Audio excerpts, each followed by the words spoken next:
the Outer Realm with Michelle DeRoche and Amelia Pisano. Airing live on the United Public Radio Network, 105.3 FM in New Orleans.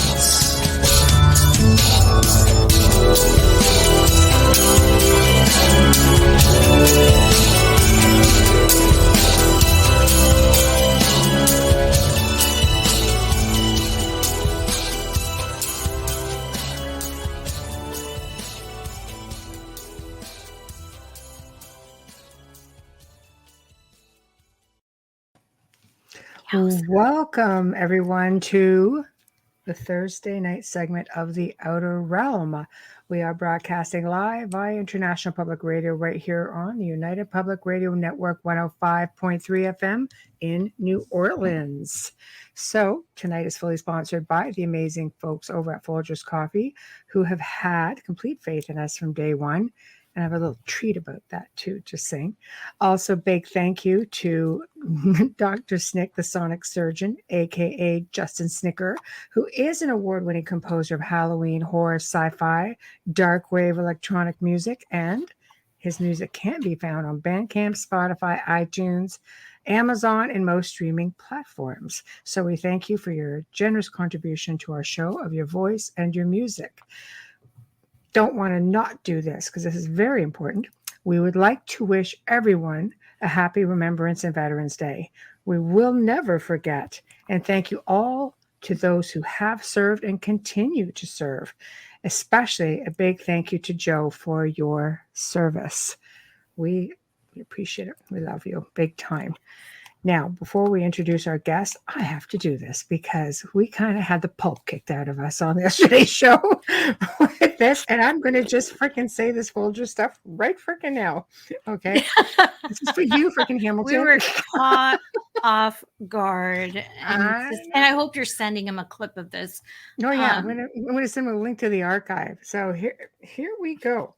Fun facts about Folgers, Hamilton. Here they are. Benjamin Franklin was a relation of the Folgers family. His grandfather, Peter Folger, was an ancestor of the founder of Folgers. His grandmother was Mary Folger, one of the older settlers of Nantucket, and also the ancestress of a long line of Folgers and harpooners.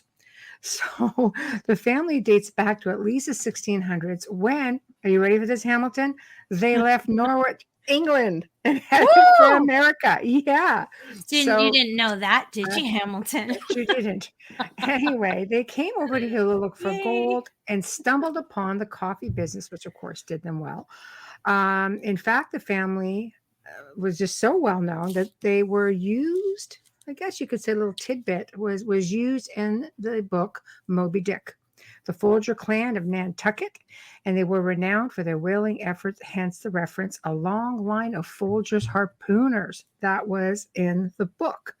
Now, Folgers was founded in 1850, and by 1963, Folgers had become America's #1 coffee brand, and is still in the top 5 bestsellers, beating out a certain top chain that many people know and love. I will leave that right there. It joined the J.M. Smucker Company in November of 2008. And of course, for those, I love their jams, but they have Dunkin' Donuts, Pillsbury, all kinds of yummy stuff. But of course, there's also the saddling to the Manson murders that we did comment on yesterday, with 25-year-old Abigail Folger, daughter of Peter, being murdered at the estate of her friend, actress Sharon Tate. Sorry. So there's your Folgers tidbit, Hamilton. With the UK. You put it out there, my love. This is what happens when you challenge her. Exactly. No, we were unaware of the questions, and yeah. So nobody told us it was a freaking test. I don't know the hit. I sell coffee, and I couldn't tell you everything about us. I won't say the brand because they don't sponsor us, but I do sell a brand of coffee beans. Italians use it a lot. That's all I'm going to say. It's not a regular type of coffee, and I don't know everything about it. So yeah, he caught us off guard with that, but he did. Good for him. You know, I don't want my so poppy to hide. My sparkly poppy. Going to finish this up. Oh, sorry. That's okay. I'll be gone, otherwise I'll forget all of it. Okay, so tonight, for the very first time, we welcome Ryan Musgrave Evans to the show, and he's going to be discussing crypto-terrestrials. I have to say, I'm completely intrigued because it's all stuff I've thought about, but we're definitely we're just going to let him go crazy because I have a feeling we're going to learn a lot tonight. I know. So, in order to participate in tonight's show, guys, you have 8 different platforms to do it on. You have, International Public Radio, UFO, Paranormal Radio, YouTube. You have Twitch, UFO, Paranormal Radio. You have Facebook News on the flip side, UFO and United Public Radio, Joe Montaldo on UFO Undercover, The Outer Realm, of course, with Amelia and I, and Canada's Most Haunted / Michelle DeRoche. So you can communicate on any of these platforms and we will see them. So I can see the chat room is already starting to fill up. We've got Hello Wayne, Dave Petrella, Amy Lynn, Dolly. God, is this really Dolly, Amy Lynn. Good. Wow, thank you. I like that. That's very cool. So now I think I've got like everything. We're just going to wait for Ryan to chime in. If you want to go over his. Yeah, his bio is very interesting. There's a lot of degrees there. So if you want to learn more, you can go to the Outer Realm Facebook page. And if you're already there watching us, just scroll right in the pinned post and you'll be able to read more about all the degrees. And I'm sure he'll discuss a few of them tonight. But our guest tonight is all the way from Victoria, Australia. He's an author of speculative fiction novels, enjoys and studies comparative linguistics, philosophy, folklore, religious studies, and all research of the paranormal. Our guest tonight is Ryan Musgrave Evans. So hopefully he'll be here shortly. I have to flip my board. Yeah. It's like, really? I don't have my assistant here today. My furry friend is crushed out underneath me. So no, that's all right.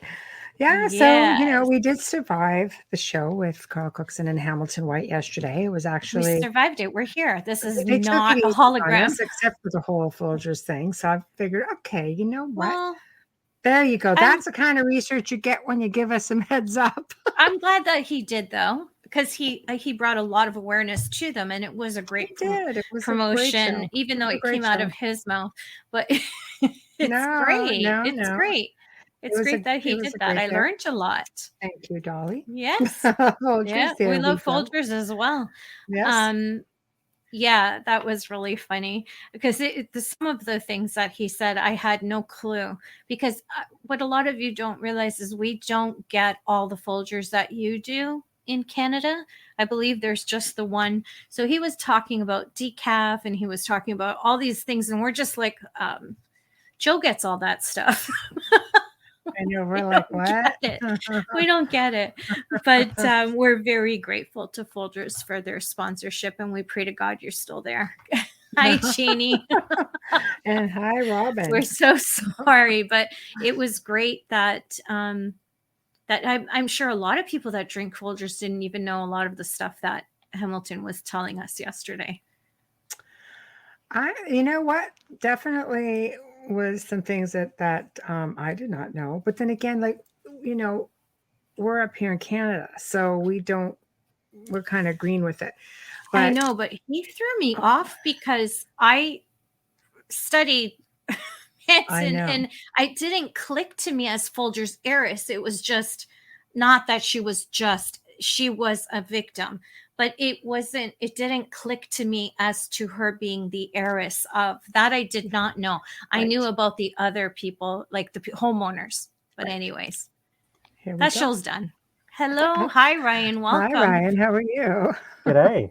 How you guys going? We're good. How are you? We're doing okay. Thanks for having me. Oh, our pleasure. Our pleasure.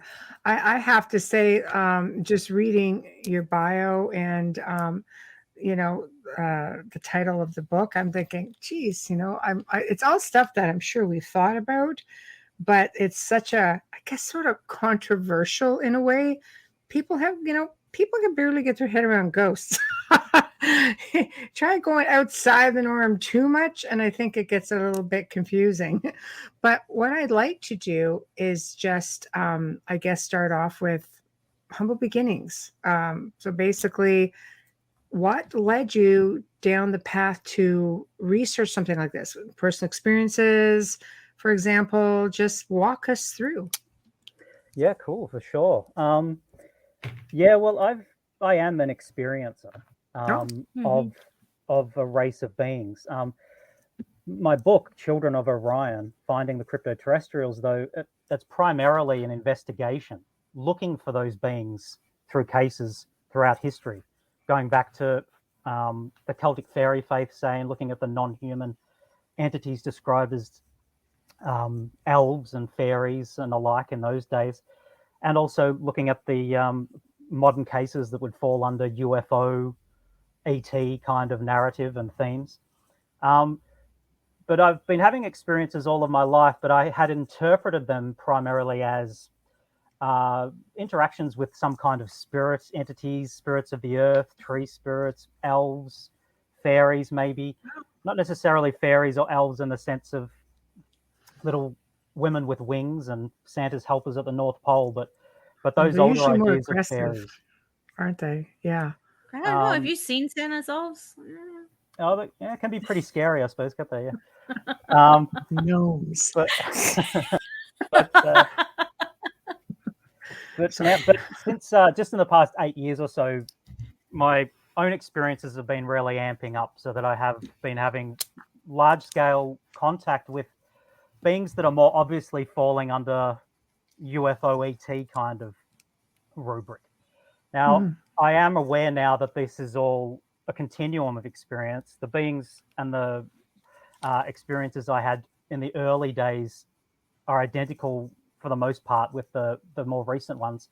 But I've been looking at it through the lenses of kind of like a mythology, folklore kind of lens, whereas nowadays I've been having a little bit more look at ufology and understanding that and coming to terms with it. But yeah, most of the book is an investigation into their presence, and I don't go into my own personal experiences until the third part of the book, towards the end. But my experiences when I was a kid, I'd have experiences like waking up in the middle of the night and not being able to wake up my family, and seeing beings outside, tall glowing beings leaping into the sky, floating down, dark beings with glowing red eyes and claws that growl, bark, galloping on all fours as well, smaller beings galloping around on all fours. A couple of what you'd say were abduction maybe experiences back then. But nowadays, the experiences are more typically what you would call like alien or ET kinds of experiences. Right. So I follow in the line under the influence of a guy called Mac Tonnies when I use the term crypto-terrestrial. Crypto-terrestrial literally means hidden earthlings. And Mac Tonnies suggested that perhaps these beings that are responsible for elven and fairy lore of old are identical with the ET UFO beings behind that now. And he decided he'd use that term for them, crypto-terrestrials. He decided that the alien narrative, the extraterrestrial story that most people use, the extraterrestrial hypothesis, you could say, that most people go to as the standard sort of dogmatic idea as the explanation behind close encounter events today. He was saying that that doesn't answer why these beings seem to have a genetic affiliation with us. Why is it in ET lore and abduction narrative, the ETs seem to be interested in our DNA, sometimes even copulating with us, interbreeding with us, sometimes the idea of them producing some kind of hybrid race. In fact, quite often the narrative is that there's a hybrid race that they're trying to create. Mac Toney said, hold on a sec, if they're extraterrestrials with an evolutionary history separate from our planet, that is unlikely. Much more likely they are a sister race to us, perhaps you could call them. And so I've borrowed his term as well for that, because I think that's the most appropriate term for these non-human entities that are the fairies, the elves, but also what we would normally call the ETs. Wow. No, that it's fascinating. Can you branch that out further? You know, a lot of people, for example, will assume that I mean, like I say, with every piece of folklore, there's always a little bit of a grain of something, you know. For example, vampires. We know that there have been reports of a type of dark gray alien with fangs, with really, I mean, wrinkly skin sort of thing, kind of like a Nosferatu sort of thing, only a darker colors. Um, would you be able to affiliate some of that under that category? Yeah, well, in some ways, I'm quite boring because I consider most characters and creatures from mythology and folklore to be um, interpretations, cultural interpretations of this primary race. There are 4 races, from what I understand, Right. that have given rise to lots of different ideas about non-human entities through the ages. But there's one in particular which calls itself Majina, which I spell Majena, Mm. but which are the beings that Charles Hall wrote about when he wrote the Millennial Hospitality books. These are the same beings. These are the beings that I've met as well. He considered them to be aliens. He presumed them to be aliens. He actually, they were evasive when he'd ask them where they were from. They never actually told him, and it never occurred to him that they might be from the Earth, but originally. But so tall, fair beings, huge blue eyes, emaciated in appearance, that whistle and chirp with barking kind of language as well. That are subterranean dwelling, that wear luminous suits and can glow and float around. This is a description of Charles Hall's tall whites, but also Nahuishlan, the Gaelic fairies, fall under that as well. The Gaelic fairies even whistled and chirped, especially Nahuishlan, the tall, fair ones. But if you're talking about a grey, let's say, just as you said before, like some kind of taller grey with fangs, with wrinkly skin, they have a suit that crops up. It's a military suit. It's either grey or black, skin tight but can cloak, can also levitate, can also pass through solid objects. In the helmets they have with these suits, there is telepath technology, so they can mesmerize you, wipe your memory. So this is all done through equipment. Then it's like it's not technological, robust technologies. I mean, the line between the technical and the spiritual sort of blurs when you're talking about advanced technologies that allow them to become intangible and pass through solid objects. I mean, the line between spiritual and material starts to break down if you've got technology advanced to these levels. But glowing red eyes, it's part of their night vision, I think. It's sort of like a nose that's a device that sits on the front of their faces.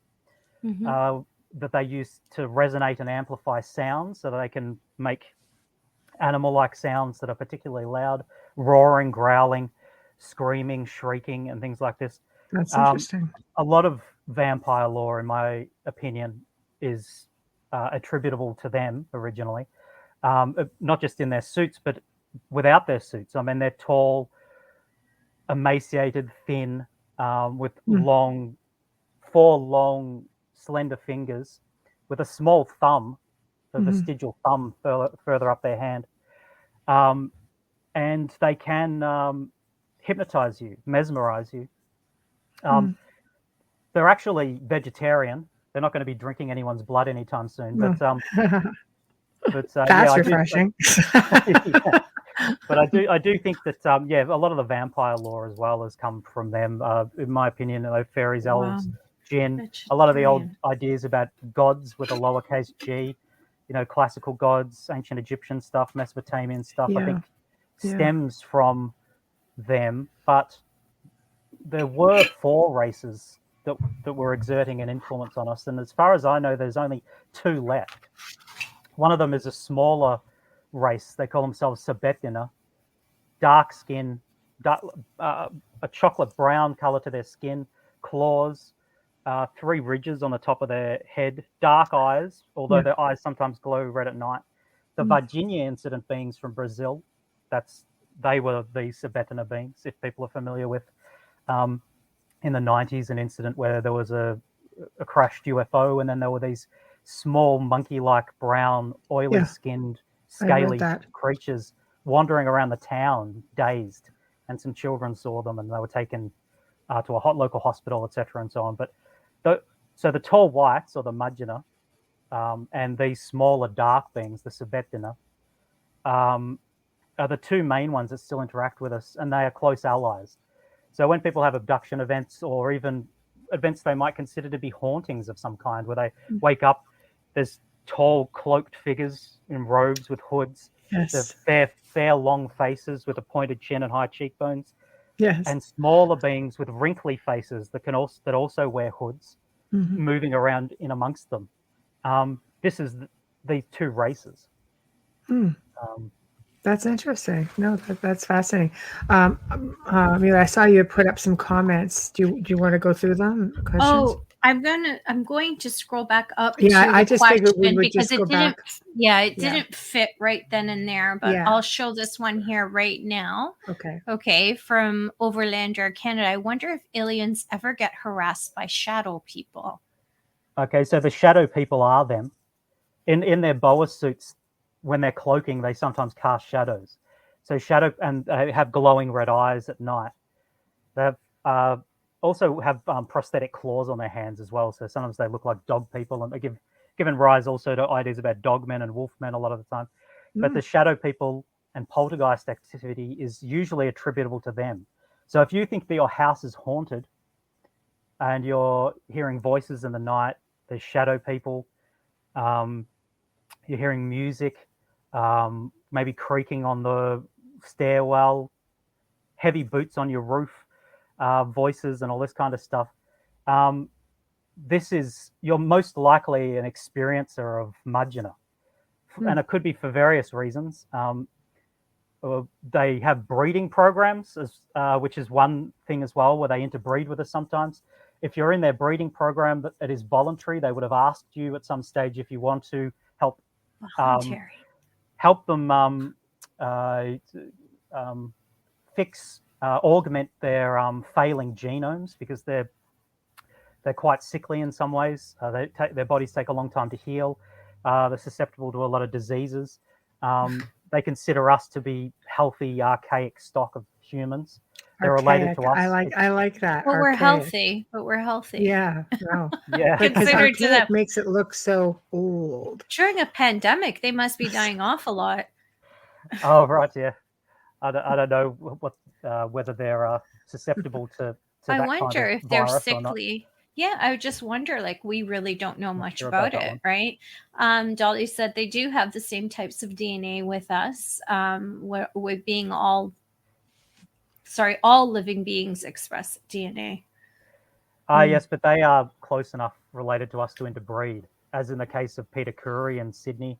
Crazy. In 1992, he woke up with a tall white woman there. And then also Antonio Villas-Boas in Brazil in 1957. He had a sexual encounter with a Mudgina as well. She wasn't very tall, but tall whites take a long time to grow. She had fine white hair, huge blue eyes, barked and growled. This is tall whites. And they are very closely genetically related to us. They're actually a kind of future human. I don't know if you want to call them a subspecies. If you want to call them Homo orionis or Homo sapiens orionis as a subspecies. But we are healthy, archaic humans to them. And we are kind of like free-range archaic humans to them in that sense, where they try to interbreed with us on occasion. They have maladies and pathologies they can't really cure other than just having a healthy injection of our stock back into them every generation. But they do this against our will for the most part? Or no, this particular group, as I was saying, it's voluntary. Now, you might not remember that you volunteered. Now, that's ethically scrub your memory. Did I actually say it? Did you buy me dinner first? That was going to be a question for me because I'm like, who volunteers? Yeah. Did I get dinner first? Tell me I at least got a drink. I don't know. Did you buy me dinner? That's what I mean. Okay, that's interesting. That's okay. Yes, wow, that might not, if they wipe your memory of having volunteered, or then it's questionable as to whether that counts anymore. You could say that removes any of that, and you're not really consenting if you don't remember to having consented. Yeah, that's No. that's an ethical agree. question. Where do Yeah. these babies grow? Are they like us where they have to be in a womb for 9 months? Like, how does this work? Well, it depends on which way it's gone, whether it's because they try both ways. So with one of their males and one of our females, the baby will be in the womb of the Homo sapiens woman for a short period and then taken again. Or if it's the other way around and it's Homo sapiens man with one of their women. So it's like a succubi incubi type thing. It's given rise to those kinds of ideas as well. Yeah, if it's a male Homo sapiens and a female one of them, well then of course the fetus can remain with the mother in a natural kind of way a lot longer. And their children are very, very small. They also interfere with themselves genetically. Like if they do interbreed with us, it's not a 50-50 split. So the offspring look like them still, but they take it's not a 50-50. So we have certain traits, beneficial traits that they are after, like denser muscle mass.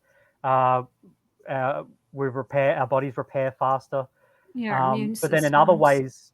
ways, they don't necessarily find us physically appealing. They're very proud. They want to remain themselves as much as possible too. Ryan, would we know that as a woman? Would I know I was expecting this half alien being? Well, subconsciously on some level you might, but they alter your memories. This is part of their policy. But physically. Physically, yeah, you might. I think some women do. Like Kelly Kale, I think did at one stage. She was abducted in Australia, and she was told by a doctor that she'd been pregnant, and she was refusing to believe that. But sometimes some kinds of phantom pregnancies that are sort of just seems to be maybe a woman's body. It's passed off as the woman's body being hysterical, maybe, or not, or responding as though it's pregnant when it isn't really, or something like that, and then it's gone. These kinds of things, I think, are a possibility sometimes. Miscarriages, they can just say, "Oh, it was a miscarriage." Yeah, or miscarriages. Yeah. But sometimes babies at full term just disappear within, wake up one day and they're just gone. Oh, really? That's crazy. Yeah, right. Okay, there have been reports of that, women being full on pregnant, and she wakes up and baby's just gone. Right. Yeah. Okay. Yeah. Wow. That would be shocking. Yeah. Well, so right? I don't know much about. I don't know much about. Yeah. I mean, I think it's more frequent for the female Mudgeonor to come to male Homo sapiens, but they do it both ways. They do it both ways, where they need sort of an injection in both ways of our healthy stock. Can you read that underneath you, Ryan? Yeah, I'm a hybrid mother. Yes, Dolly Saffron, I'm hybrid mother. I have three offspring. Okay. Yeah. Yeah, Dolly's got an amazing story. She's been on the show before with her story. Okay, cool. It's pretty phenomenal. Yeah. Preston has documented a case that's 7 months, and from Canada. So yeah, right, okay. So Wow. Yeah, it's an interesting tale for sure. Yeah, I mean, anything that I have read is just, I guess, if the baby or the child looks more human, then they can actually be within the society. But if they look too much like, let's say, a gray, for example, then obviously they wouldn't do well here, for obvious reasons, right? Yeah, that's right. I'd imagine so. But I'm not sure when it comes to the tall whites. I'd be surprised if any children are left with us. Right. That's all their children are raised by them. And as I said, don't look like us at all, or don't look like us very much, because they deliberately select out certain things. They want certain things very much, certain attributes, traits, characteristics genetically that they're focused on, and other ones they don't consider favorable at all. So they're looking for viability, for strength, for immune, not for blue eyes, green eyes, and No, you that's know, right. red hair or they- blonde hair. They Yeah. communicate telepathically. That's not something that really happens here. Their abilities are different, right? Everything about them is different. Yeah. So I Yeah, don't know. yeah. Physically, they're almost identical to us in a lot of ways, but Mm. but Yeah. they are. I mean, they look freaky, you know. Really, in the end, and that's the only way to describe it. Especially the older ones as they get incredibly tall, 7, 8, 9, 10 foot tall, and are so frail that. Well, I think a lot of people that think they've seen mantis beings have seen Mudgeonum medics as well, because a lot of the older tall whites take a role of medic, and then they wear black lenses in their eyes, so their eyes aren't blue anymore. Hmm.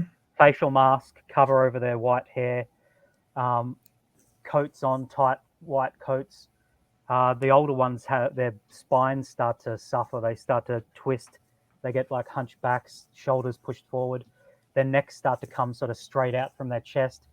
As they get older as well, their faces get longer and their chins get really pointed and heavy looking in appearance. This And is all because of the muscle. Sorry just to interrupt you. as they're lengthening, they keep stretching and Oh, stretching. okay. So It we're actually ends up we're talking taking a about toll on their mantis. organs. Mantis. No, these are tall whites. Oh, tall whites. Okay. But I'm Okay. saying that I think a I'm lot just of trying to keep people. up. Sorry, So- I think a It's lot of okay. people who think they're having contact with mantis beings are Right. seeing elderly tall white medics as well. Right. Mm. Right. But because they have these long fingers, and I had one actually feeling around in my mouth, feeling my teeth. At one experience, I had tall mantis appearance, sort of, but really it's an elderly tall white. And they do the medical investigations and medical procedures and things like that. So Um, why? What, in uh, your opinion, well, why? I mean, because everybody, of course, everybody you ask about aliens, they'll say, "No, I don't want to be probed." Nobody gets that there's a whole other thing with it. Some people believe that they're there potentially to heal you as well. I think they do I mean, heal some there's people. a lot of amazing stories about that. Whereas others think that they're just there to, to cause.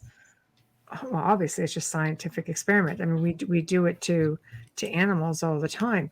In your opinion, what is there a balance, or why do you think they have to do this besides genetics and Yeah, well, hybridization? I think they keep tabs on our population. They Right. follow particular individuals. Yeah, it's Mhm. comparable to what we would be doing with animals. I think that is a fair comparison. Um, Right. checking teeth, checking this, that. I mean, like the whole idea of being probed, or Temperature. something like that. Well, or I testing fecal can't I matter. It's really about. Well, I'm presuming it's probably got something to do with testing, flora. Like biotics in your system to test Right. your. Right. yeah. Yeah. Because you can Could tell a lot about a person's health and their diet by a bit of fecal matter. It'll tell you and how healthy their flora is in that Hmm. sense. Tells you a lot about an individual, and that's probably what they're doing in that case, I'd imagine. couldn't they just steal the Yeah. medical files in the hospitals I on the know. How about just ask gastro what I ate? I'll tell you. floor? Like just steal their files. They're Yep. they're testing them every single day. Yeah, but our Um, medical professionals are incompetent. I Good. understand that point. I understand that, but I was Give just you trying that to. one. I was trying to lighten things up because this stuff Okay, sorry. literally scares the fecal matter out It's of a me. probing thing, isn't it? It's not good So at it. I'm just trying to figure out. Like I get you have to, do certain things, but to find things out and do all kinds of different testing and probing is such a strong word for a strong thing that they're doing. But could they not? Maybe I don't know, anesthetize us when they're doing it, so Right. it's not as bad. That's all I'm saying. There's so much fear with it. There has to be a better. Whatever we do with animals, we try to be as humane as possible. I expect the same from them. Yeah, I think. You know. Yeah, I agree. I'm not sure. I think they don't normally make mistakes. They do sometimes, perhaps.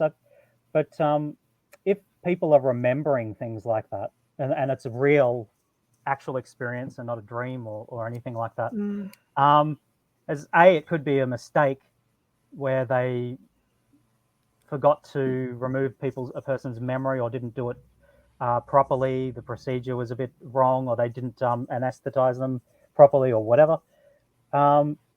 Or maybe sometimes deliberately they allow people to remember certain things. I have no idea why they deliberately allow you to remember that, but they do allow people to remember experiences sometimes. I think if they have an idea of that person maybe releasing information at a later stage, because they're always thinking a few steps ahead. Okay. They have technology that allows them to view potential realities into the future, so that they can Yeah. pilot reality where they want it to go. Okay, yeah. we talk about them as if they send everyone back, but what happens to the oopsies? Like, what happens to the, oh, this one didn't make it, and or shoot, this one's allergic to something and we couldn't, and he died? Then what? What happens? Nobody ever talks about that. And I'm always been curious, like, so one being who has many drug allergies and can die from any one of them, I wonder, wow, if they took me up, would they know about my allergies? Would they be able to stop that? Would they be able to change that? Or would I end up dead and just be listed on a milk the same carton? medications, though. You know what I No, mean? no, but what I'm saying is, how many mistakes are we not being told about? How many missing people stay missing because there's been some oopsies up there and foo-foos up there, and they don't come back? You know, Yeah, I don't know about that. I'd be surprised. nobody ever talks about that. With their advancement, I'd be surprised if they didn't know everything about you before they even decided to take you. But I suppose accidents could conceivably even happen for them, because they're so sophisticated. They can scan you. They'll know if you're allergic to things. Yeah, I'd like to see some evidence on that.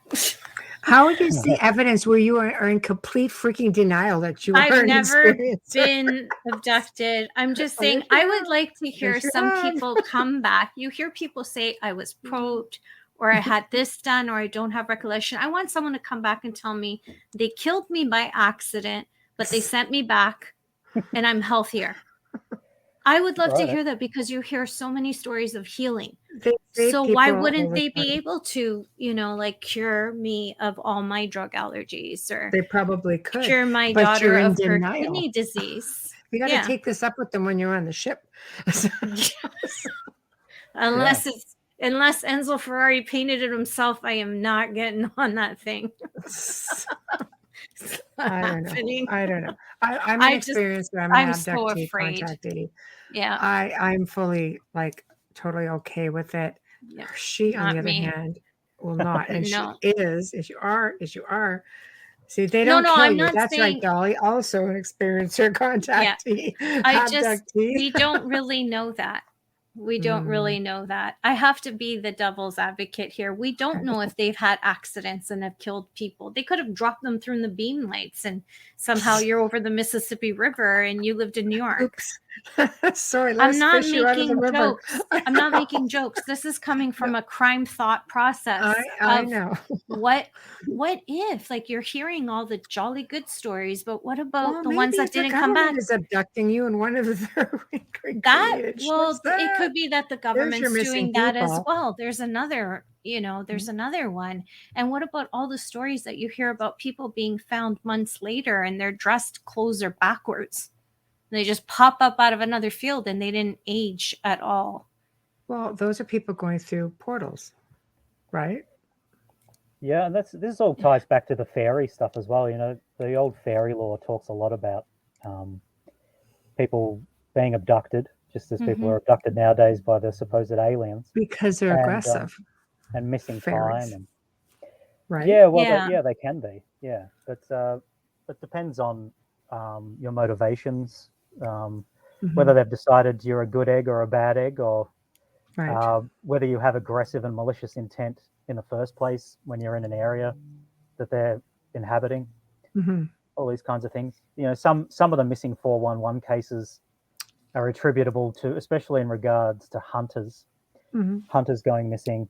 I think that the tall whites, the mudgeonah, are responsible for some of them, because they can react in a very aggressive way if they think their children are under threat. If someone's firing at them thinking they're an animal or something, then they'll take that person out. Mm-hmm. That makes total sense, though. It's understandable. They're protecting their own. I get that. Why are they always the abductions? You always hear about them at night. Is it something to do with the light? I think most people are out of action at that time, aren't they? I suppose it's just easier to be covert in general. Mm-hmm. Most people are sleeping, and it's dark, so it's very difficult to see what's going on. Especially, and some people do go missing during the day, or say that they have experiences during the day as well, especially if they're out in the wilderness, where this kind of thing is not probably going to be seen by other people anyway. That makes more sense. Kind of like Bigfoot, right? You're out in the middle of nowhere. Or because or Mothman, it's often at night. I don't see Mothman. You don't hear about them during the day. Would he be something that you would consider a CT? Yeah, well, in my opinion, Mothman is simply their military suit. These things that I call boa suits. This is on audio at the moment, isn't it? So if I hold up a picture, no, we're video and audio. Yeah, they can see it. Yeah, very clear. Yeah. So that's the front cover of my book. And that's Mark Randall, the artist, did that for me. It's a wonderful image. He based it on some drawings I'd done of stuff I've seen. But when they're cloaking, or when they're levitating, actually, they sort of blur out a bit. It can sort of look like they've got wings. Their eyes glow red at night, as I said, and they can cloak and things like that as well. But this is a advanced military suit, really, that their soldiers wear. That gives them super strength, super speed, intangibility, as I said before, telepathic abilities to sap your will, to convince you of realities that aren't actually there, illusions, whatnot. Can freeze you, paralyze you, and things like that as well. Remove your memory. All of this kind of technologies in their helmets. In my opinion, Mothman, or most of the Mothman sightings, are sightings of tall whites I call them Boas suits because of Antonio Villas Boas in Brazil, and how he's one of the earliest witnesses to report these fair, barking, growling CTs wearing these dark suits. Since then, other people have seen them. Kelly Cale, Christopher Bledsoe Sr. himself, and his son, Christopher Bledsoe Jr., saw these cloaking, glowing, red-eyed suits. Chris Bledsoe's also seen them and done a drawing of them looking like they sort of have wings. And the beings that Chris Bledsoe is interacting with are the same beings again. That's what Mothman is. I'm quite certain of it. Wow. Or at least most of the time. Maybe there are examples of something else that's looking similar, but I think most of the time it's attributable to them. Mm-hmm. They can present themselves in so many different ways. Sometimes people might consider them to be a demon, growling, barking, long claws, glowing red eyes, moving about the house, walking through walls. Mm-hmm. And then they can present themselves in very different ways, of course, so that they're wearing their luminous suits, glowing, white hair, beautiful blue eyes, luminous, floating past, and then you might say they're an angel. One minute they're a demon, the next minute they're an angel, but it just depends on what gear, what technology they're wearing at the time. Mm-hmm. So do you think most paranormal experiences that people are having that are considered, let's say, otherworldly, such as angels and demons, you think that is strictly ET? See, so many people are on the fence. You have those people of faith who are like, no, this is what it is. It can't be this. And then even though the Bible talks about extraterrestrial experiences, just saying. All those emails are on their way. Other show, other show, and it's gonna be hate mail. Sorry, but it's fact. So, and then you have the people who are the other way, who there are no such things as angels or demons, and even ghosts are considered to be dimensional bleed through. There you go, Joe. Let's say it for you again as our producer. So, what are your thoughts on that? Yeah, well, like I said earlier, I'm pretty boring because I attribute almost everything to these guys. I think Right. most ghosts, most ghostly encounters, most hauntings are CTs. Most demon or angel sightings are CTs. Now, whether or not there are other beings out there that people are seeing sometimes that are similar or can pass as that kind of appearance, that's Mhm. another thing. But I'd say, if not all, then most paranormal characters, Mm. beings from mythology and folklore, are them. I believe These that. four. Pardon? Yeah. I believe no, I completely believe that because you're getting sightings that are going back thousands of years, Yeah. and with that being said, with every little tidbit of myth, folklore, there is a degree of truth. That story came from somewhere. So I mean, they're mentioning it here in chat. Dolly said some ETs are just like raw, like dogs. Yeah, I agree with YJ. Those that would be Anubis.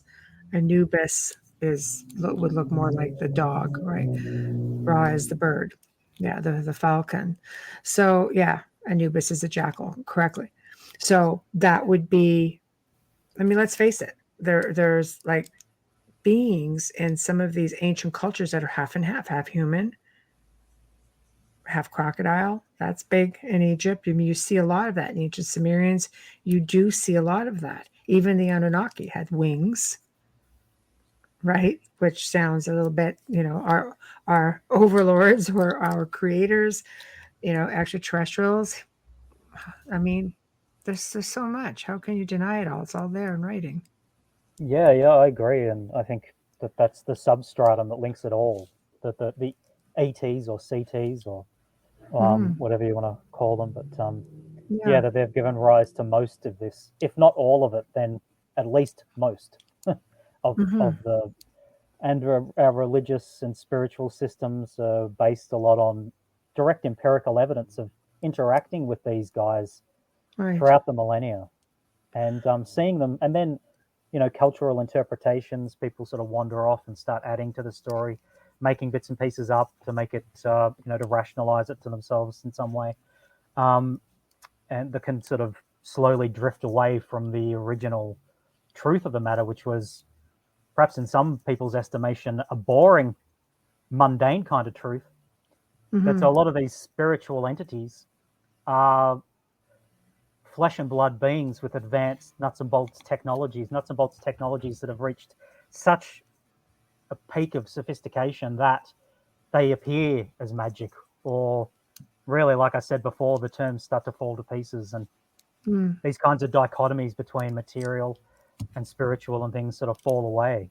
Because if you can walk through walls and phase yourself out, phase your atomic structure out so that it can pass through other objects, if you can levitate, if you can travel through portals, Yeah, I mean, that sounds very spiritual, doesn't it? I mean, it but does. if they're basing it, if the seat of this power is residing in what was principally a material um, technology, it's open to how you want to define your terms. I suppose is what I'm saying. It all sort of falls away in the end, and all becomes one. I suppose. Mm. But I sort of prefer to see them as being flesh and blood with nuts and bolts technologies that are incredibly impressive, but still nonetheless based in some kind of material reality. Because when you look at it that way, they're easier to find.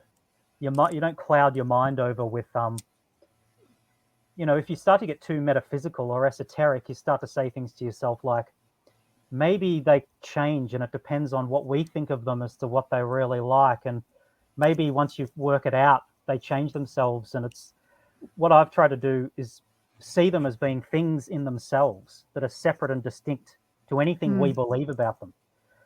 Once you start to see them like that, then you can find them, because then they're just other people. It's a similar. I use sometimes this analogy, which is maybe not a very positive analogy because it's not very kind to the CTs themselves. But it's kind of like, let's say, FBI profilers seeking a serial killer. You, first of all, have to have a very material, practical state of mind to be able to seek them, look for the evidence, look for patterns, look for behavioral traits. If you, at any stage, start to wonder whether maybe it's not one guy, or every time, or it keeps changing, if you have some kind of more sort of like a woo-woo interpretation of serial killers and hunting them and catching them, you'll never catch them. FBI profilers can't afford to think like that. They have to bring it down to the concrete and then seek a person and look for them and find them. And so in my book, that's what I've tried to do, where I'm seeking these beings that I already know, but I'm trying to demonstrate to other people that if you build a crypto-terrestrial profile, just as a detective would build a profile of characteristics and traits, appearance, behavior, technology, habitation, language, and seek them through cases, you can find them. And each case will serve to inform the list or the profile more and more. You can then use the profile to find more cases that'll reinform it again until the CT profile ends up being really extensive and gives you a very clear picture of these beings, who they are, what they are, their histories, why they're here, their relationship to us, which is rooted in a kind of physical reality. They're here, and you can touch them. Well, they're not Bigfoot. ghosts. Would you consider Bigfoot?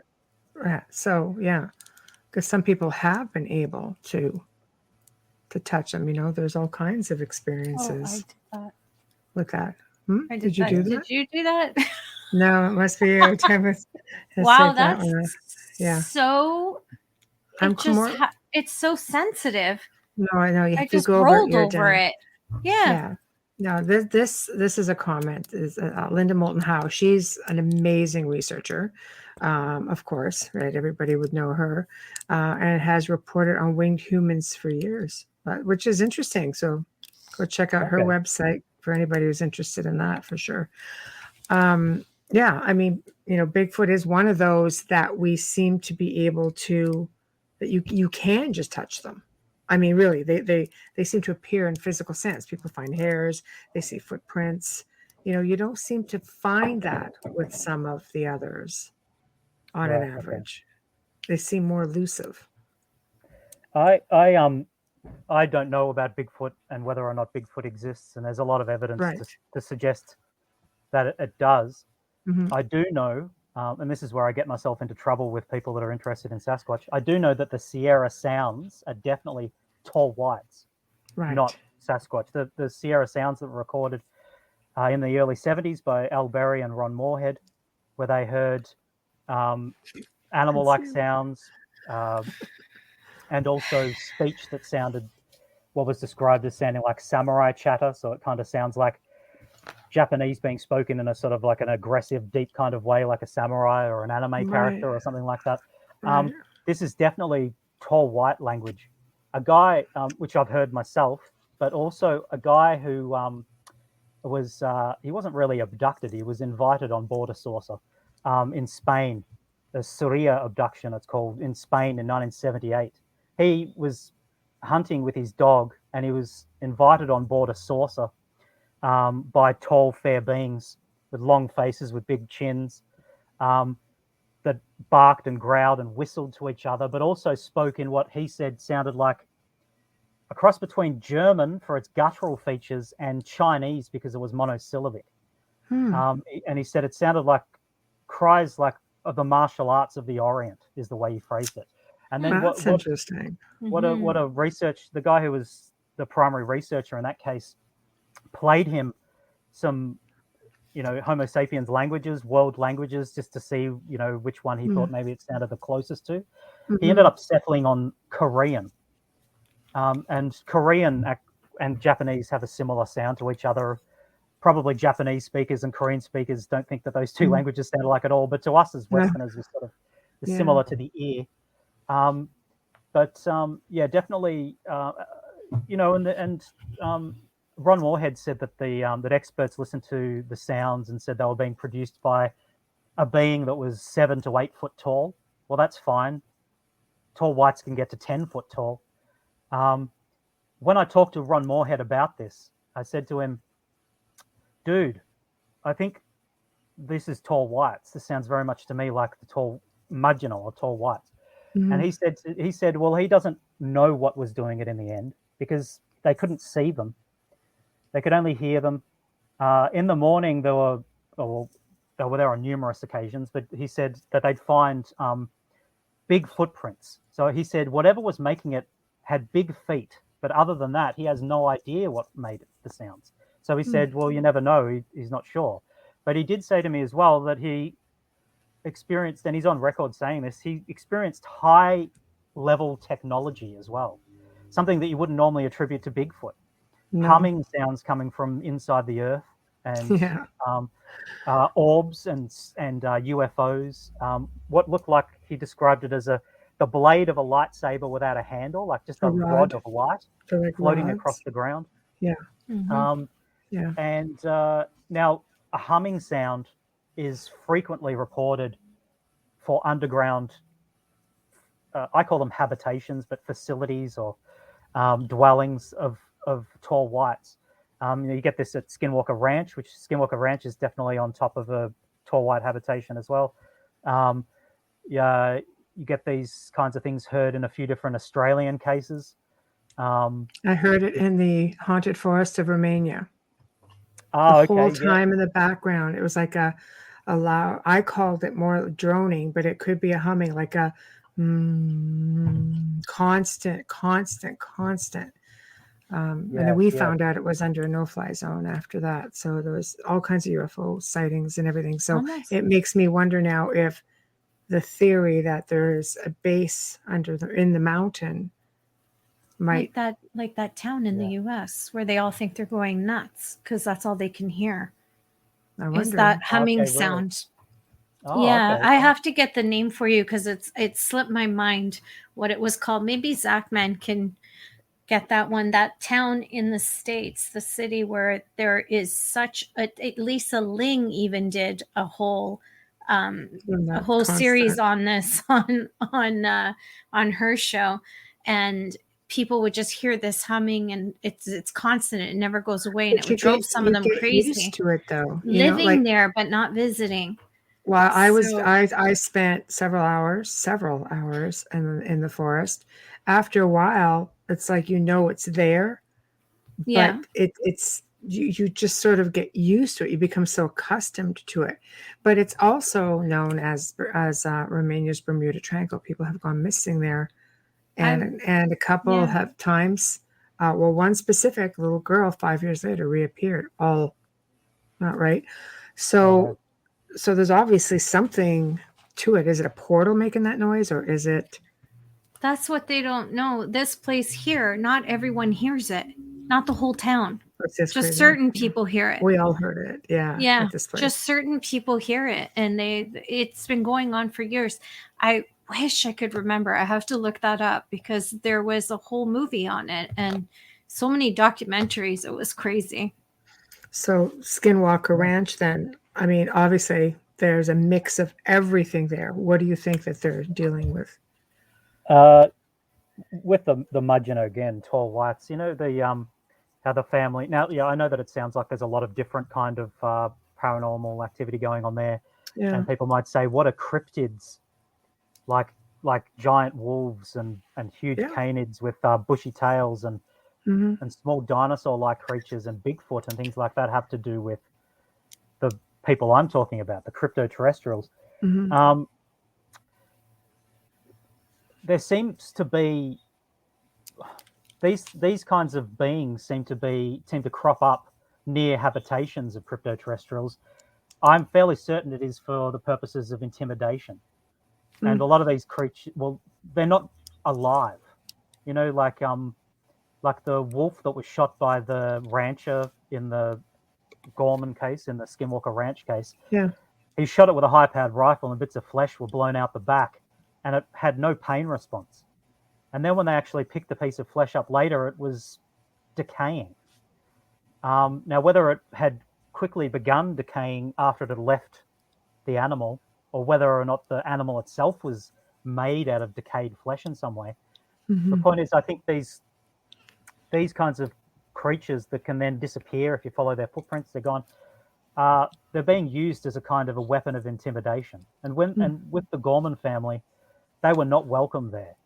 There was a psychological warfare being waged against them because they were not considered to be appropriate. They had dogs, they had guns. These are bad points to begin with if you're going to be living near a tall white habitation. Right. Now, there was large dark craft, smaller craft that the Gorman family called RVs, like recreational vehicles. Right. That could levitate and float over hedges, that were piloted by very tall men with huge feet that left giant footprints in tight, dark clothing.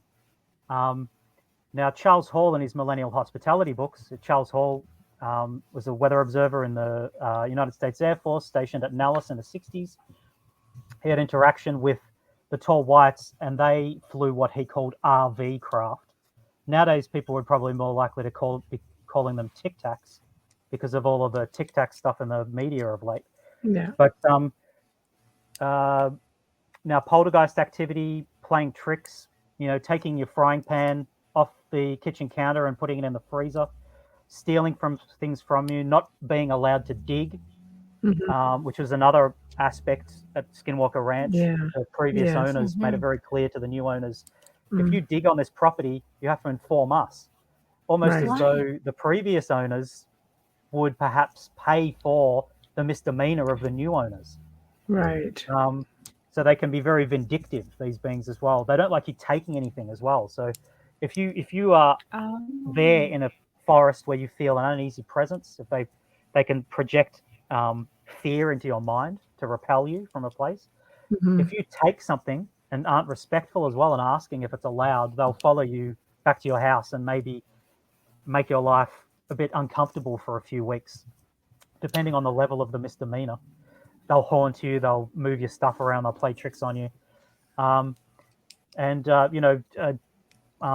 George Knapp and Colin Kelleher have just written a new book as well called Skinwalkers at the Pentagon. They talk about this hitchhiker effect, where people that had been to Skinwalker Ranch, researchers, military personnel investigating, would then have paranormal activity of a kind of shadow people, even dog men, poltergeist activity, haunting activity, feelings of visceral fear without any apparent object. They were followed back to their homes, and then it would spread, to other people they knew. As the tall whites are investigating each person in turn, almost like an intelligence agency. When an intelligence agency has a person of interest, they'll investigate that person, and then they'll check out their friends and associates on social media, launch investigations into them, so on and so forth, where the tall whites behave in a similar way. And it depends in the end on whether or not they decide that your motivations are benign towards them. Like a lot of this stuff, investigation into Skinwalker Ranch has been funded by the Department of Defense. And so some of these people have questionable motivations for being there in the first place, where they have, they're entertaining ideas of maybe whatever they discover out of this paranormal stuff could be weaponized perhaps, or used in some kind of negative way. Those kinds of people are not going to be encouraged to ever come back, Well, I mean, it's definitely questionable with respects to all of. I mean, there's bases under there they figure, but you look at all military and government experiments that were going on. Let's face it, they don't want that. They don't want you coming in and infringing on their space. They just don't want that. Period. But they seem to be anything that I've heard about the tall whites.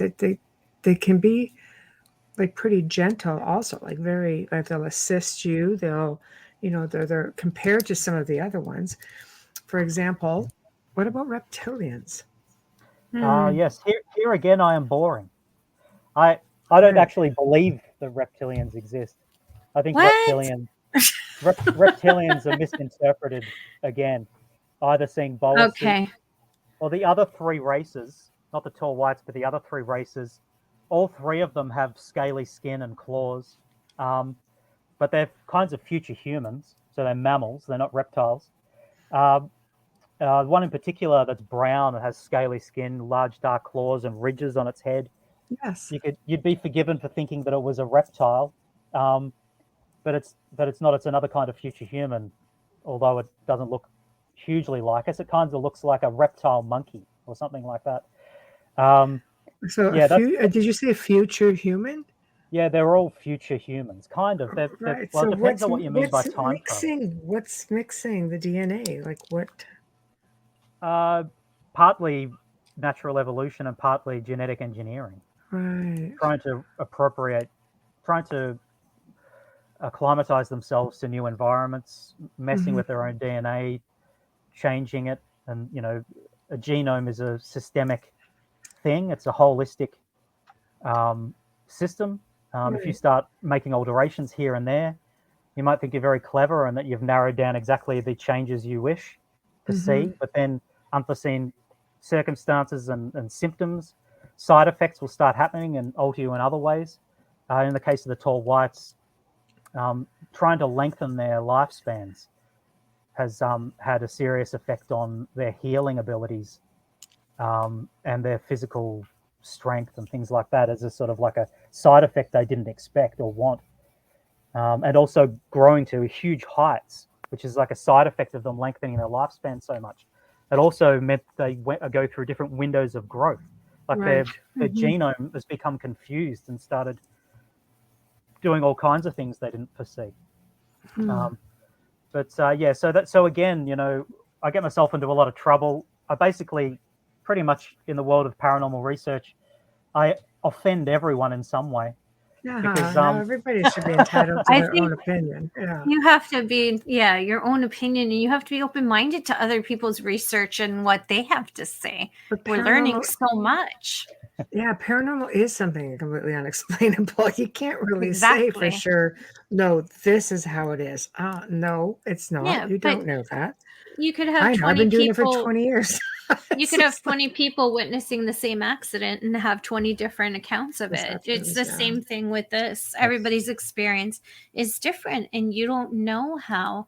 When people are in a traumatic situation, and I would believe that an abduction could be just a tad traumatizing at first, they may react and relate to it differently and see it differently and remember it differently than someone else. So it's fair. I'm so open-minded. I want to learn as much as I can from everyone that I can that we have on. I never say, oh, hell to the no. Actually, when we were talking about the humming and everything, do you know that they actually now have a map of the United States with all the locations where that humming is being heard?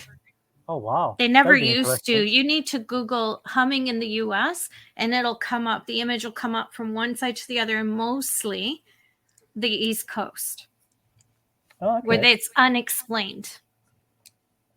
Yeah, cool. Yeah, I will. I'll do Yeah, that and after this for England sure. as well. England as well just reported Ipswich. I'm like, wow, look at this, how much we're learning tonight. My God. Oh, okay. You Very cool. opened a door for me that I just want to jump through and learn more about. She's still be in denial, but at least she's willing to I was learn. never abducted. They would have sent me back, believe me. They keep doing it. Yeah, They would have shipped back me and back. forth, They're like, back she and has too forth. many shoes. We can't do this. It's the allergies. She's high maintenance, the nails, the hair. Take her For back. sure, it is. Uh, Curious to speak with you, Ryan. Michelle has my contact. there you go. There we Okay, go. no worries. Yeah. All Anyone right. who wants to get in touch with me, by the way, I like if you go, I've got a YouTube channel, okay, which is just my name, Ryan Musgrave Evans. If you go to the About section and it says, business inquiries, and you just prove you're not a robot, there's my email. And anyone who wants to have a chat to me and has something, their own experiences, or they've got something they want to ask, they just want to say g'day. Yeah, very welcome. Okay, put that So out my there. email's right there. I was until recently on Facebook, but I pulled the pin. Yeah, you and a lot of people. So, yeah, I'm always happy to forward over emails for any of our guests. Also, for people who want to reach out, as long as I have permission. I just don't flood anybody's emails with anything. So, so let's just these little what me people would think are reptilians, but you're like, ooh, not reptilian. These little aggressive guys with the the ridges. Are they aggressive? No, they're not aggressive. No. Okay, so they just look like they would be aggressive Yeah. because okay. That's a curiosity because there's just a lot of reports out there.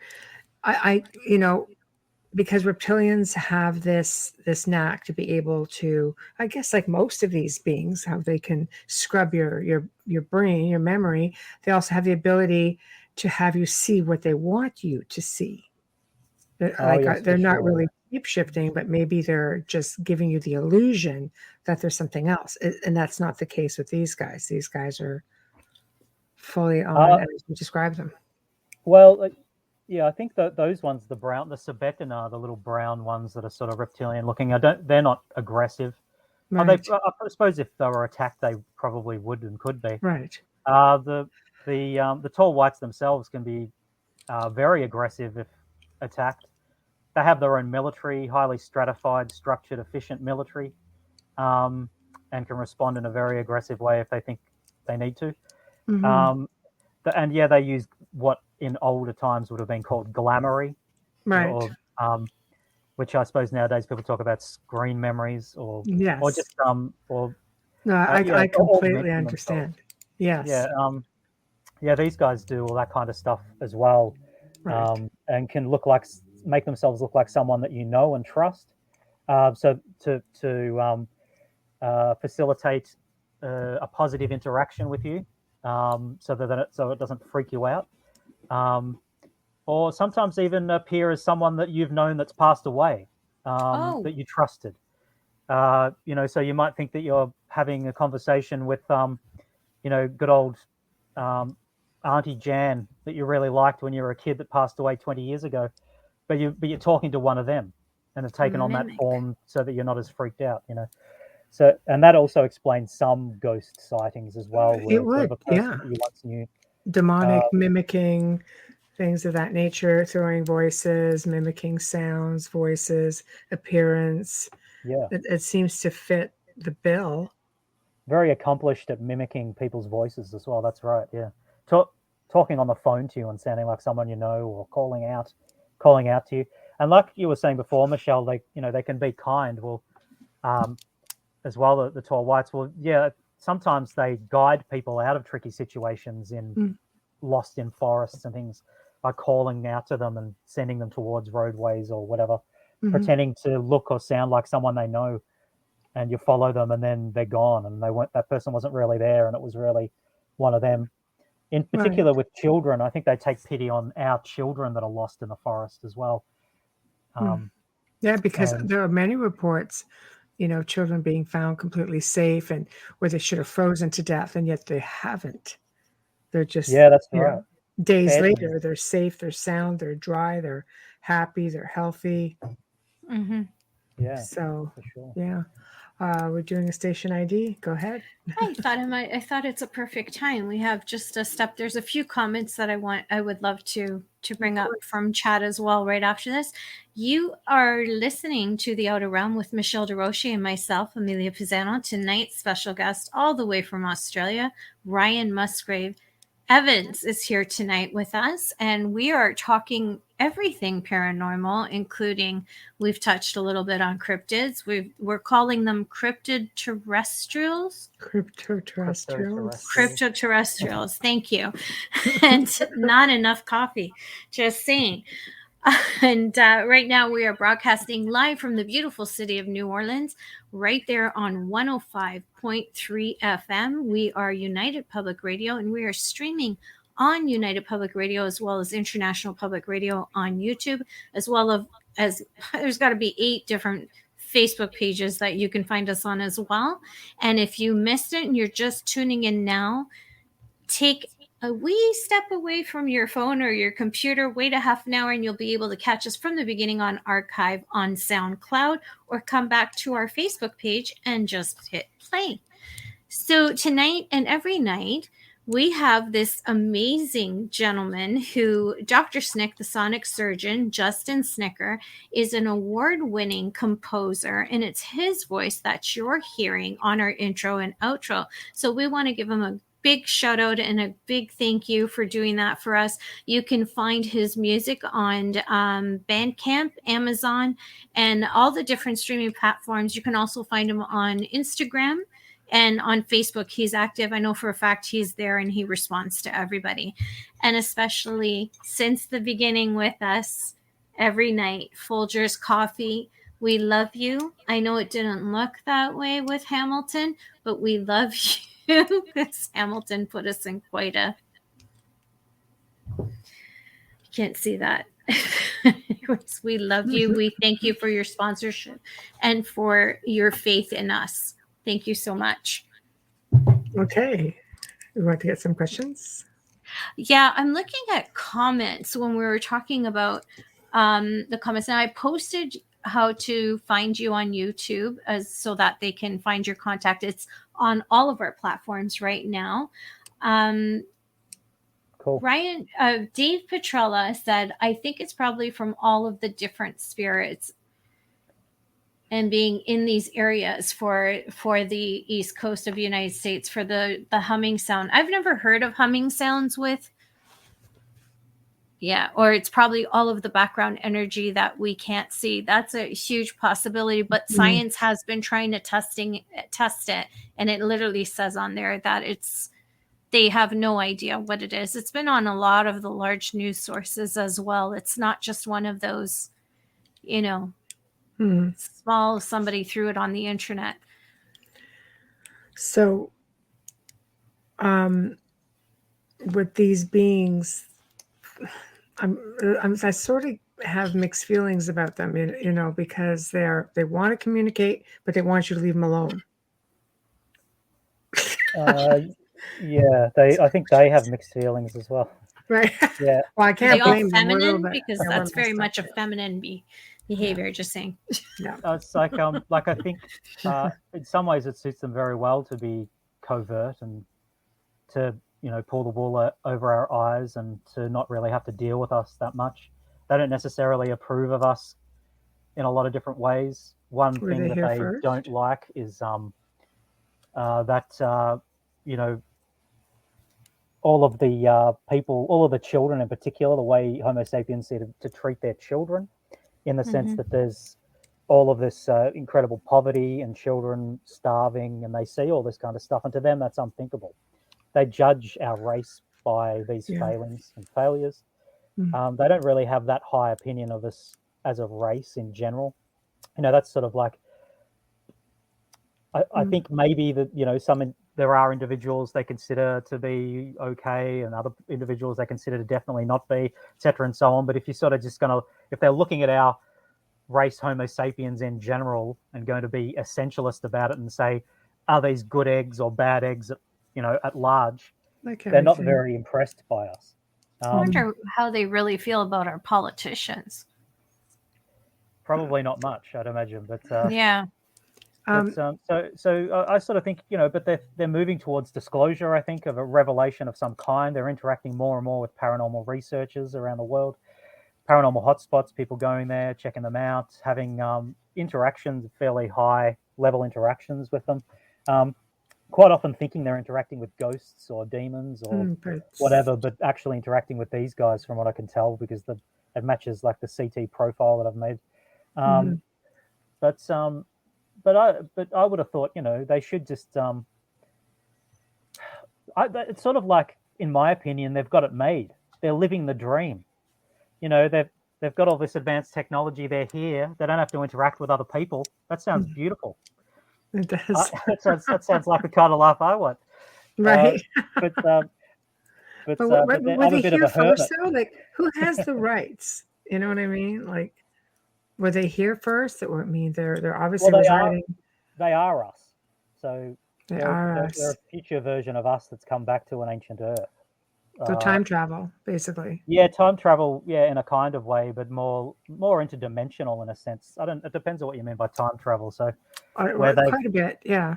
they've Yeah. located a parallel timeline that, for all intents and purposes, is identical to the way theirs was around 50,000 years before, and they've Wow. gone back to an Earth with archaic versions of themselves, but it's not in their own past, strictly Right. speaking, and they're not strictly speaking from our future.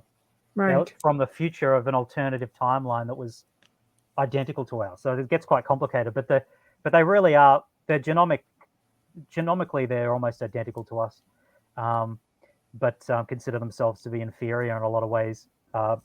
Genetically breaking down. They're smarter than us. They learn a lot faster. I mean, Mm. physically they can move a lot faster than we can, although they're physically weaker than we are. Hmm. Maybe But because they're lighter.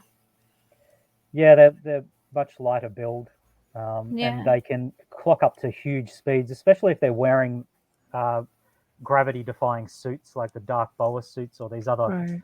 illuminating suits. They can gallop on all fours. Their arms are longer relative to their bodies than ours are. It comes more naturally to them than it does to us to move about on all fours as well. They can hit huge speeds. And the guys famously in the Fayetteville incident with the Christopher Bledsoe, the kids were chasing their truck, galloping after the truck on all fours. That's very typical for behavior for these CTs, the tall whites. Wow. Wow. There have been photos posted online where it looks like some sort of a being, and it looked like if they stood up, they could be a tall white. But when they're on all fours, it looks like the back goes down a little bit. Like it's Okay, just yep, sort yep. of like, yeah, it's crazy, but really long limbs. But you could see when they look out at you, it looks like they could have the sort of features that you describe. And it's making mention of, being us in the future or just sort of traveling. I was experimenting with a piece of equipment one night a few years ago, and some voice came through, and it was all very, very quiet otherwise. And I'm like, who are you? Sort of came out of nowhere, and it went, "We are you. You are us."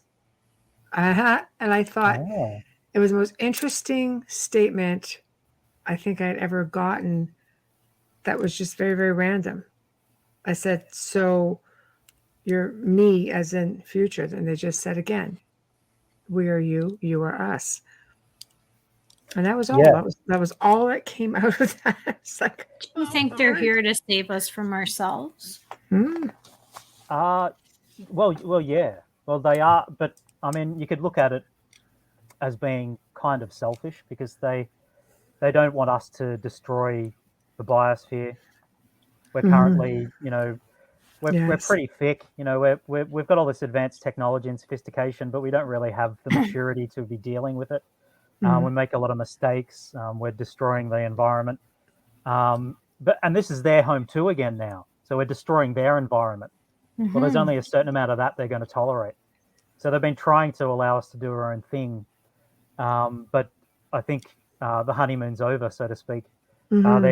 They're going to take charge again if they have to, because and I mean the average person might not even know that it had happened. But what you'd start to see is a dramatic abandonment of fossil fuels and things like that. Suddenly, an intense interest, even by people that maybe didn't see the world in that way before, political groups, big business that didn't see the world in that way and wanted to maintain fossil fuel industries, etc., and so on. Suddenly having a change of heart and everyone being on the same page and moving towards sustainable, renewable Mm. energy systems, and that would be the indicator that they are probably behind the curtain, starting to exert a real influence and force on the people that run the world. Hmm. Because in the end, there's no saying no to them. I mean, they're so much further advanced to us. We're a Yeah, joke. right.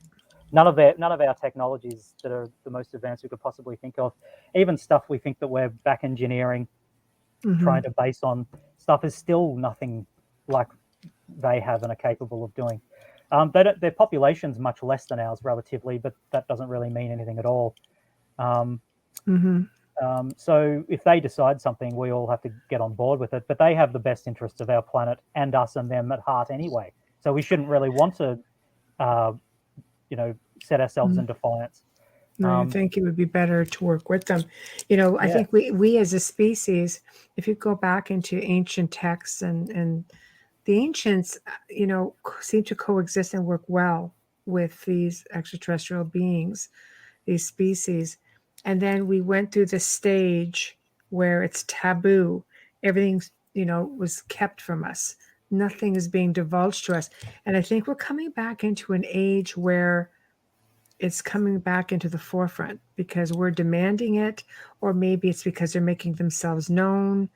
I don't know. Where do you think it's going to go? Do you think is disclosure? Are people ready for extraterrestrial disclosure? I think some people are and some aren't, but in the end, I Right. think it probably has to happen anyway. But I definitely agree with you that they've been out and existing cheek to jowl with us in the past in a lot of contexts in different ways through different societies and civilizations. At the moment, there's been a stretch where they are hidden and are covert and quiet. But yeah, that they will emerge again. I mean, yeah, and like the talking about the Celtic fairy faith, say the people of ancient Europe, or we'll say even just medieval Europe, that had Yeah. an understanding of the Celtic fairy faith or European fairy Pagans. faith in general. Yeah, pagans. Right. They had much more of a clear and correct understanding of the nature of these people, that they were subterranean people, that they were there to be communicated with, to be placated sometimes, or to be bargained with, to keep your cattle off their land, or your cattle might get mutilated, or to not, fire a bow at their kids, or you'll find yourself not of this world. This kind of thing. They knew and had a better understanding then than we do today, or most of us do today. Yeah, for sure. But as for the disclosure thing, I was just talking to people I know about this kind of stuff, just like family and friends. Before I even started being public with my experiences and stuff like that, when I was just talking to people I knew more, there would be mixed reactions. Where, if my family or friends believed me in what I was saying about my own experiences and what I was learning, you'd get responses of resentment and bitterness and aggression, that that these beings, whoever they are, would dare to exist without us knowing, influence our lives, remove our memories, manipulate us in ways that they do. So you get that camp. You get other people that are just so filled with wonder at this possible true paradigm that I'm talking about, and going, wow, I want to know more about this. What do they think about this? Do you know about that? How can I contact these people? Is there ways to do some kind of like human initiated contact with them, blah, blah, blah. And then you get everything in between. I think so. That's just, and some people as well. Now this as well is controversial to say, but I'm going to say it. Nah, do it. I think in a lot of It's just I us. yeah, it's just us. It's just you and I on the four walls. Yeah. Sure. I'll go with that. I think that that it's probably people that up until this point have had not a huge amount of interest in UFOs and ETs. So people that exist outside the UFO scene that are going to be the most accepting of these beings when they reveal themselves, because they won't have been subjected to the same kind of disinformation and counterintelligence campaigns that ufology is to a huge degree. That would make sense. Yeah. So they are going to have to unlearn years and years of their education, and they will just be like, oh yeah, cool. And it's especially the younger kids, like you get Generation Z. Every second cartoon or superhero movie is about the multiverse, parallel timelines, and beings visiting us from alternative realities, almost like there's been a definite, deliberate initiative to saturate the population with concepts and immerse them and baptize them in concepts that are similar or akin to the genuine paradigm that will be revealed soon, so that they can deal with it. Even 20 years ago, people didn't have the same kind of understanding and fluency in these ideas as kids of today do. You said to a kid, so there's these guys that are living in the earth, and what they are is sort of like a version of ourselves, but from a different timeline. I mean, nowadays kids would be like, yeah, tell me something I didn't know. You know, like, of course they are. That's all fine and good. So hopefully the newer generations, that like the Generation Z and then those to come after, there's going to be a larger proportion of them that are going to be accepting of this paradigm. Because if these guys come out and they say, which I'm quite certain they will, things like there aren't any reptilians, there's going to be a huge backlash from a large amount of people in ufology that are going to say, hold on a sec, that's exactly what a reptilian would say. And there's going to be this kind of a problem, I think, where people because even military personnel have come out and said there's over 100 different species. So you're going to be kind of undoing, you know what I mean? When you have 4 that show up, they're going to be like, yeah, well, where's the rest? That's disinformation. Counterintelligence is rife online. There are only ever 4.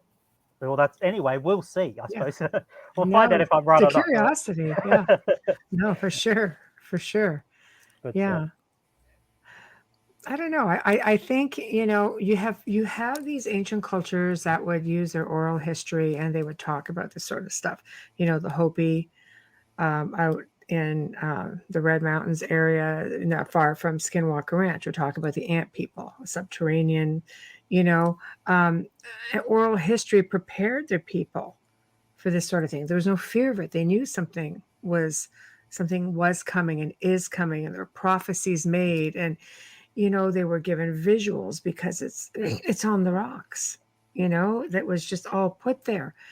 And somewhere along the lines, I mean, you look at all the ancient cultures throughout the world have something. There's some kind of depiction.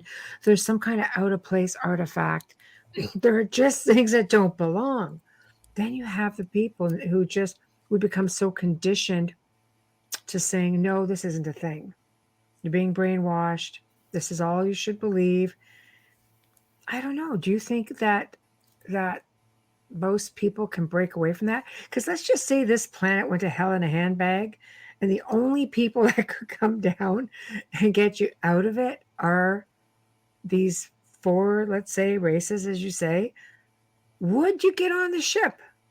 If it's, you know, you see everything going, would you get on the ship?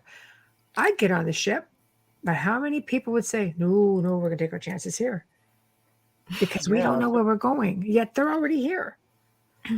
Yeah, that's right. Yeah, it depends on what kind of background, belief system they come from, I suppose. If they've been told that, you know, non-human entities are most likely going to be evil in some way, yeah, okay.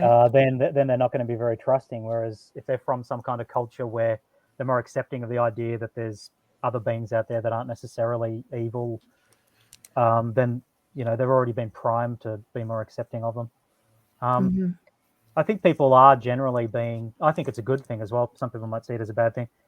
People are, in a way, being reprogrammed through, you know, the media and film and all that kind of stuff, and the narratives to be more accepting of them when they come. I know that there's been sort of attempts, perhaps you'd say, there's been periods where there's been lots of movies coming out in tandem that have been like, you know, horrors about aliens invading and they're evil and they're attacking us, and Independence Day kinds of movies. But I think now, just more recently in the past 10, 15 years, there's been a little bit of a change for that, particularly with children's shows. But anyway, I suppose we'll see in the end. It's the next generation. There's going to be a variety, a huge, different kinds of reactions from different kinds of people, I think. Yeah, I think when you go back, you know, I've done a lot of research, and you're looking at people. I'll go back to pagans and even pre-pagans, you know, where there were races of elves, and other beings much like them who were wise, and they would give information. They would be looked at as the healers and the teachers. And then you had, as this went on and they started being phased out, because you had religion that came in and sort of pushed them aside and started saying to people, no, you can't trust these people. They're different. You can't trust these people. They became conditioned, pretty early on, and then you just saw less and less of them. Did they go underground? Did they go home? Did they, because like I say, if this planet ever went to hell in a handbag, and they're already here, I think we're already in trouble. Nobody's getting out alive, So Hopefully it all comes good. Hopefully we work out the clean technologies and we slowly set everything back to the way it was a while back. Because I think it's in the interest of us and these guys as well that we return the Earth to a state sort of pre-industrial, I agree. and perhaps even earlier. I mean, like in the way of the biosphere and the ecosystems and whatnot. I mean, like pre that kind of pollution. Began with the industrial era and then sped right up into the modern age. To set the clock back a bit. Otherwise, we're all in trouble. Them and That's us. a big undertaking. Yeah, it's a big job, I suppose. Yeah, That would be we all better get on the same boat, I suppose. Be all doing it together, not working against each other. Isn't it a ways off though? Some research say like we're not even talking about our lifetime or our next, 10 generations before this happens. Disclosure or not the disclosure, sorry, that everything's going to go down really bad and we're going to need their assistance. We're going to need to leave with them, and they're saying nothing's going to happen for a long time. I'm just saying some have said this. Okay. I personally think that that's probably a bit of BS, but Yeah, I think we're right on the precipice of something bad happening unless we all stop what we're doing, and sort of change our way of seeing the world. Well, I think with people such as yourself coming through or having your experiences and talking about it and researching it, because I have to say I've never heard of crypto. Well, the term, it's never been coined. We've all thought it.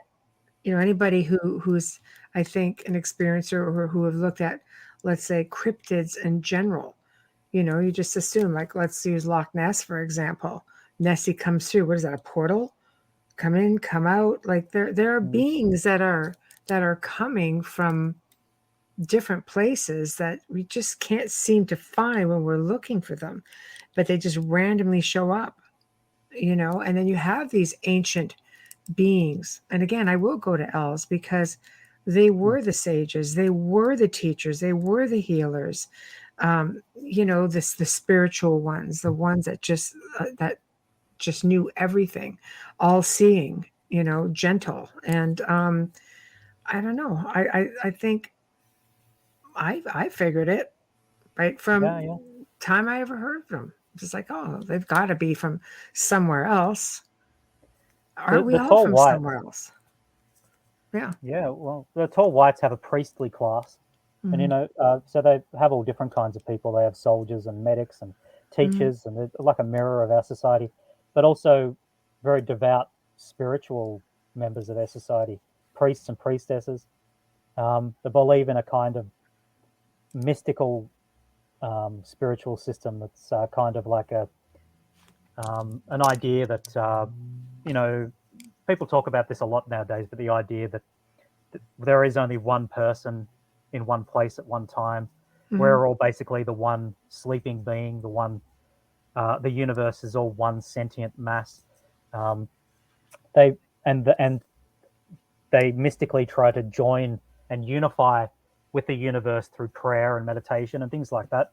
In the same way that some Christian, Judaic, Islamic, Hindu, Buddhist sects have been doing for centuries and centuries, mystical spiritualism, joining with the divine. So they do have a very spiritual side to them as well, but just like us, they have the whole spectrum where they have compassionate individuals and cruel individuals, and some of their soldiers, No, balance for sure. I think in every culture. Bubbles, do you want to get that question? I can't see the last 3 words. Okay, Ryan, what do you think I'm about the sorry. stone chambers in the northeastern USA? They look like they're related to Celt or pre-Celt architecture. Oh, okay. Dave, is it? Yeah, I'm not sure which ones you mean, so I probably haven't read about that yet. I have read something about evidence for Celts in Canada and the US pre-Viking before, but I'm not very familiar with the actual caves that you're talking about or structures that you're talking about at the moment. I'll have to look into that. That sounds interesting. Dolly wants to know, are you talking cryptobiological human types? Yeah, well, they're crypto in that they're hidden. Hidden from us. You know how the elves used to be called sometimes the Huldefolk, the hidden people, the hidden folk. It's the same kind of idea that they're societal beings that are on the fringes of our world that are usually hidden from us, but they are they're future human lineage beings. Sometimes they're described as, or post-humans, an evolutionary track that we haven't gone down yet, and will never go down. Presumably, they're from an alternative future in a way. Wow, that's too bad. I could really dig that. It's because just the amount of the knowledge, the spirituality, they're just an evolved being, even way back then, compared to what we are now. Okay, I'm going to say, am I saying this right? Jungie, or is it Gungie Womp? I can't even say. America's Stonehenge, if you want to read about it. There's also a lot in New York's Hudson Valley. Oh, yeah, Hudson Valley is freaking crazy. Okay, yeah. Activity. I don't think I think Hudson Valley is one of those. There's everything in Hudson Valley. Yes. Yeah.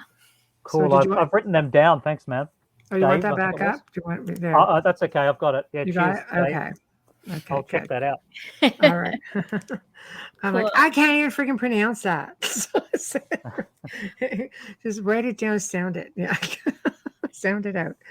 Now, I'm sure there are places all over the world, that you can delve into. I think at one time, I mean, there's no boundaries, they were everywhere.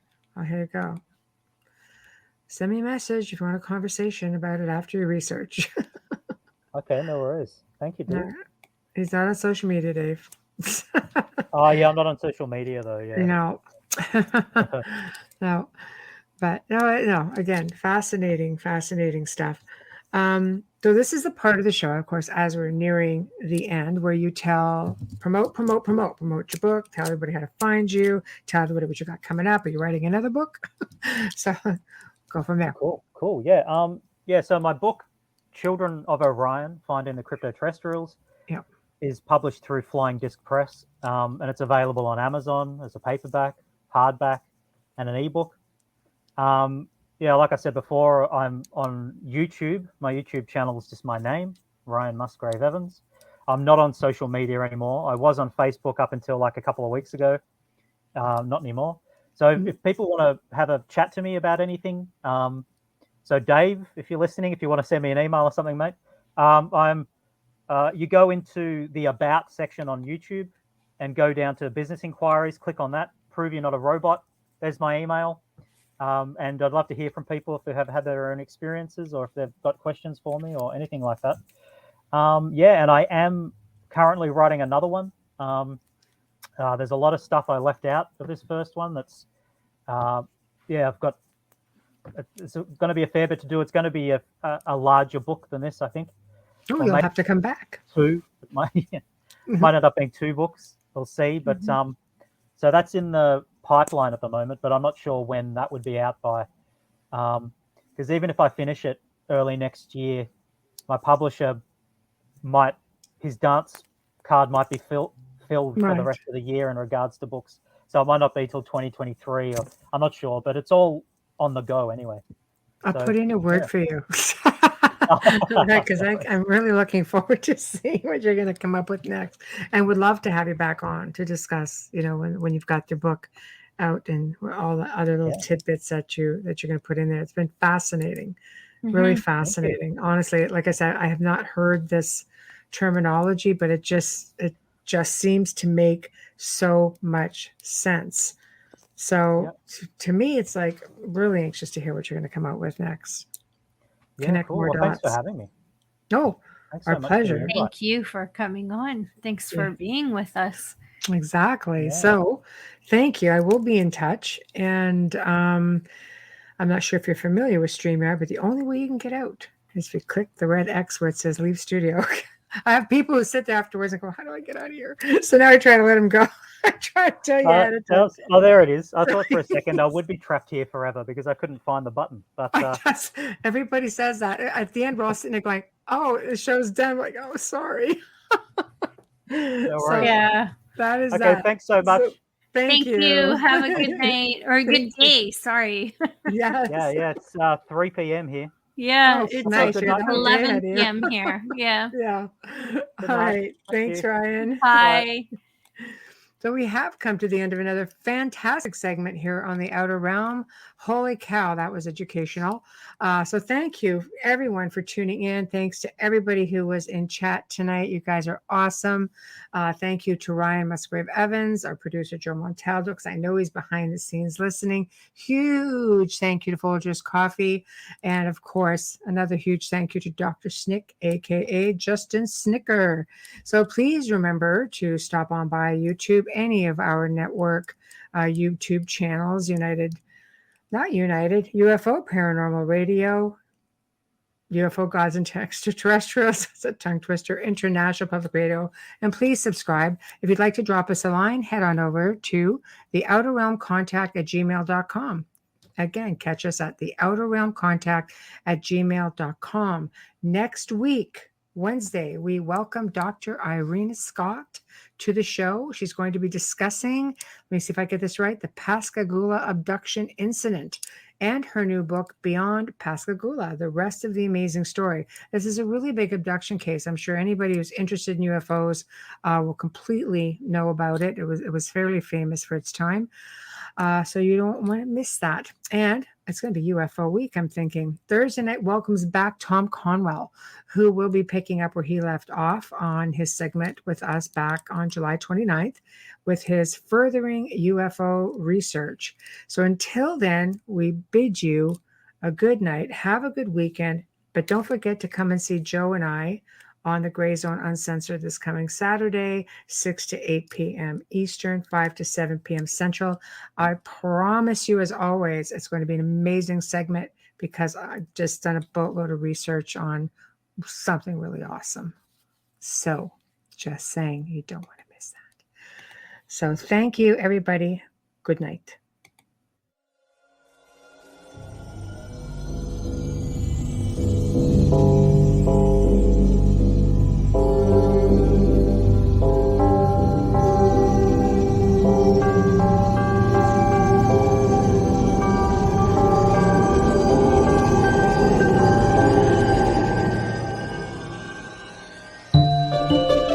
You have been listening to The Outer Realm with Michelle DeRoche and Amelia Pisano, airing live every Wednesday and Thursday evening, 9 to 11 p.m. Eastern, 8 to 10 p.m. Central, on the United Public Radio Network, 105.3 FM in New Orleans.